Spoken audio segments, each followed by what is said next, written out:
প্রথমেই আমি ক্ষমা চেয়ে নিচ্ছি আমার ৫ মূর্তির কাছ থেকে। যদিও ভিডিওটা আমার প্রায় ১ মাস আগের ভিডিও, ক্লিপ নেওয়া ছিল ফোনে, আমি এডিট করতে পারিনি। কেননা আমার এডিট করতে এতটা বিরক্তিকর লাগে আমি জানি না, ভালো লাগে না।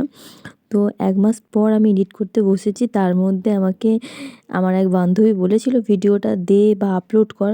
কিন্তু আমি ভিডিওটা এডিট করতে পারিনি বলে তাকে দিতেও পারিনি আর আপলোডও করতে পারিনি। তো তারপর কয়েকদিন পর ভাবলাম চলো একটু ভিডিওটা এডিট করা যাক, যেহেতু ফোনে পড়ে আছে। আমার ফোনের স্টোরেজ অনেকটা ফুল হয়ে যাচ্ছে, আমি ভিডিও আপলোড করতে পারছি না।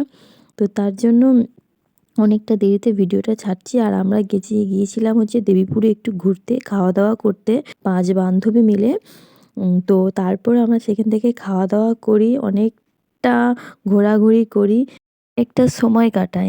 যেহেতু আমি গেলেই ওখানে আমরা সবাই মিলে বেরোই, না হলে ওরা খুব একটা বেরোতে চায় না। তো তার জন্য আমি গিয়েছিলাম বলে ওখানে, তাই সবাই মিলে প্ল্যান করে আমরা একটু বেরিয়েছিলাম বাইরে ঘুরতে।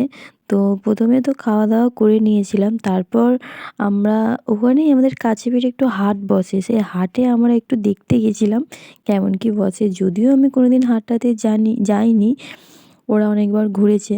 তো তার জন্য সেখান থেকে পায়ে হেঁটে আমরা চলে গেছিলাম ওই হাটে একটু ঘোরাঘুরি করতে, জিনিসপত্র দেখতে কেমন কি বিক্রি হয়।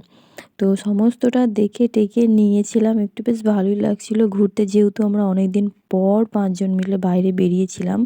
আর আমরা বান্ধবী বলতে আমরা ৫ জনই আছি ওইখানটার মধ্যে। অনেক কিছু জিনিস বসেছিল, আমরা কিছু কিনতে পারিনি, কেননা আমাদের কাছে সেরকম কোনো ব্যালেন্স ছিল না।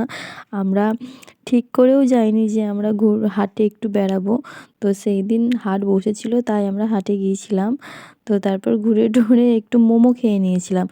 যেহেতু আমাদের ৫ জনের মধ্যে ২-৩ জন তো মোমো খেতে পছন্দ করে না, তাই জন্য আমরা ১ প্লেট নিয়েছিলাম, যেটার দাম নিয়েছিল ৩০ টাকা মতন।